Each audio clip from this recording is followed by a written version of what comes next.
कोटी देव गौ अंगमंगलम। कोटि कोटि देव गौ अंगमंगलम।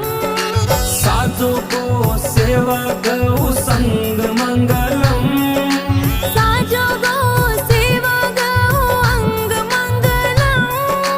साजे मन से करो गौ